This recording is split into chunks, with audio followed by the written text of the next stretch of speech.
Prince William celebrates the third annual Earthshot Awards in Singapore without Princess Catherine. Plus, Prince Harry not invited to King Charles's 75th birthday as he steps out in Vegas with Meghan. Plus, royal author Gareth Russell tells us everything we need to know about Remembrance Day. And since then, the tradition has been every royal bride in the House of Windsor sends her bridal bouquet to rest on the tomb of the unknown warrior. And that's happened right the way through into the 21st century. We've got that plus so much more on today's Royally Us. Hey everyone, I'm Christina and welcome to Royally Us, where we have a big week of royal news, including the Earthshot Awards, Remembrance Day coming up around the corner. There's a lot of big things to get to, but before we do that, let's see what you guys had to say about last week's show. One user said King Charles and Queen Camilla's royal tour to Kenya is going splendidly, and we Kenyans are honored to host them. This trip nurtures the cordial relations that Kenya enjoys with the UK. Thanks for highlighting the trip. Yeah, we'll get to more about that in just a second. But Liz says, I've heard other reports that Meghan does not have a huge deal with Amazon Audible. I don't think they'd be throwing millions at someone who clearly isn't a successful podcaster. That could be true. I did try to look it up. I didn't really see if they denied those allegations or denied those reports, so we'll have to wait and see. All right, well, let's get right into the news of the week. And King Charles opened Parliament for the very first time in his reign at the state opening of Parliament. The event marks the formal start of the parliamentary year, which sets the government's agenda for the session. So the event began with King Charles and Queen Camilla taking part in a procession from Buckingham Palace to the Palace of Westminster, escorted by the household cavalry. They traveled in the Diamond Jubilee State Coach, which is the same horse-drawn carriage that they used on the coronation day to travel to the crowning ceremony. So yes, this was definitely a big event in King Charles's reign, the first time that he is opening Parliament. Queen Camilla looked beautiful in a recycled gown from the coronation, so this was very exciting. You know, we had our crown moment, so yes, a big day for King Charles. And it was also a big day for Prince William, who of course was not at the opening of Parliament because he was having his third annual Earthshot Prize Awards in Singapore, where 5 innovators were awarded the $1 million prize to kind of kickstart their initiatives. He stepped out on the green carpet with Cate Blanchett and some other stars that were attending the event. So definitely a big moment for Prince William. But unfortunately, many were wondering why Kate was not in attendance. Well, William explained that his wife's absence from the visit. He said this during a speech on November 6th at the United for Wildlife Summit. He said, Catherine is very sorry. She can't be here. She is helping George through his first set of major exams. Kensington Palace previously confirmed in September that Kate would remain with the kids in Windsor while William traveled for the United for Wildlife event and the 2023 Earthshot Prize Award. So yes, kids come first. I mean, major first exams for Prince George. So hopefully he's doing well. So hopefully he passed. But yeah, we definitely missed her on the green carpet, but this is more important. Well, during his speech on Monday, William reflected on his last memorable trip to Singapore with Kate, which was actually 11 years prior. The couple made the journey on behalf of the late Queen Elizabeth II as part of her Diamond Jubilee celebrations in 2012. So he said that he was delighted to be back. It was so funny at this event too, because Chris Jackson, who is a famous royal family photographer, captured the moment where a baby was biting Prince William's finger. I mean, this is definitely going to be one of the most historical photos, I think, going to be happening in quite some time. So this was definitely a great moment. He participated in a dragon boat race, which of course he won. So it seems like this was a very successful trip to Singapore. But he's been busy because Kate and William took maybe like a 3-week kind of lull in their royal works because they were spending some time with family because the kids were off for school. But prior to Singapore, they stepped out in matching green looks during a trip to Scotland, in which they met with organizations supporting mental health in Moray. Kate was seen giving a somewhat surprising answer when a curious child asked her a question. Now, it all went down in a Birkhead primary school where Kate and William had a royal visit with teachers and students.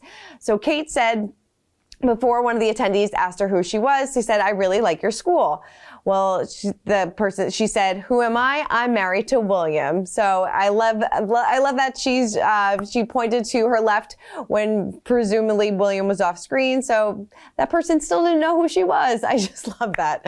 All right. Well, moving on over to King Charles and Queen Camilla. They visited Kenya and it appeared to be a great success. They met with the president, carried out military engagements, and visited an elephant orphanage and attended a state dinner. Yes, this definitely was a successful trip for them. They hadn't been there in quite some time. Prior to going there, they were looking at, old memories from when Queen Elizabeth went there, and she had nothing but fond memories when she went to Kenya. So it was nice of them to go there, pay their visits, and it seemed, like I said, a very successful event. All right, well, let's spill some royalty, and Prince Harry will not be in attendance for King Charles's upcoming birthday celebration. So Harry spokesperson told Us Weekly, in response to UK media headlines, there has been no contact regarding an invitation to His Majesty's upcoming birthday. Now, a source did tell Us Weekly that Harry declined the invitation to the royal event that he will be holding. And then he will be holding a celebration with his friends and family at Clarence House in London for his 75th birthday on November 14th. I don't know if I'm that surprised. It doesn't seem like there's going to be much reconciliation in the future between the royal family and Prince Harry. He's waiting for an apology. They're waiting for an apology. And I don't think anybody's going to be the first one to make that move. So I don't think that we'll be seeing Harry or Meghan across the pond anytime soon. And it's a shame because it is a big birthday celebration. But unfortunately, Prince Harry did not get the invite, which makes me think he probably also didn't get the invite for Christmas. But we'll have to wait and see. All right. Well, the final night of Katy Perry's Las Vegas residency was a star-studded affair with Prince Harry and Meghan Markle in attendance. Celebrities such as Celine Dion, Cameron Diaz, Benji Madden, they were also seen in the audience watching the closing night of Katy Perry on November 4th. I was also in Las Vegas. I did not see Prince Harry or Meghan Markle, but it seems like, this was definitely a star-studded event. Katy is no stranger to performing in front of the royal family. In May, she performed her hits Roar and Firework at King Charles's coronation concert. So it seems like they're friends. There was reports that Harry and Meghan have been friends with Katy Perry and Orlando Bloom for quite some time. So this isn't totally random, but it seems like they had a fun date night in Las Vegas. All right, well, King Charles doesn't look as if he's enjoying the job, a top royal expert has claimed. So royal biographer Tom Bower believes that the monarch isn't showing too much interest in his role, one that he has wanted for the better part of his life. So during their trip to Kenya, Bower claimed that the king wasn't showing any signs of enjoyment at this time. He told GB News King Charles is not a natural diplomat or politician. Well, I guess that is just his opinion. In my personal opinion, I'd love to know what you guys think. I think that he's taken on the role very well so far. I mean, it's been just over a year. He has slimmed down the monarchy, and it seems like a lot of people are in support of the way that he is trying to modernize the royal family. All right. Well, with Remembrance Day right around the corner, we wanted to catch up with Gareth Russell, author of the upcoming book, The Palace, From the Tudors to the Windsors, 500 Years of British History at Hampton Court, to give us everything we need to know about the special day. So what exactly is Remembrance Day, and when did the royals really start to get involved in attending the services and things like that? So the first really big Remembrance Day was in November 1920, and it was on the 11th of November 1920, so the exact 2-year anniversary of the end of the First World War. And it was marked by the ceremonial reburial of the unknown warrior at Westminster Abbey, and it really is from that first ceremony that we can see royal involvement. King Charles III's great-grandfather, King George V, was very much involved in unveiling the cenotaph and also planning a lot of details for the repatriation and burial of the unknown warrior.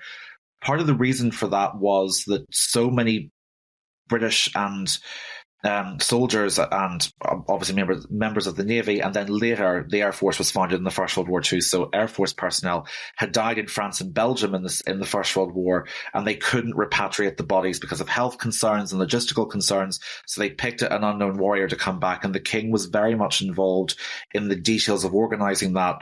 He also took on the role of chief mourner and formally escorted the unknown warrior's coffin to Westminster Abbey for the funeral. So they've been there from the beginning. There's also quite a personal touch that every royal bride since, right the way down. The most recent were the York princesses, but the Duchess of Sussex did it, and the Princess of Wales did it.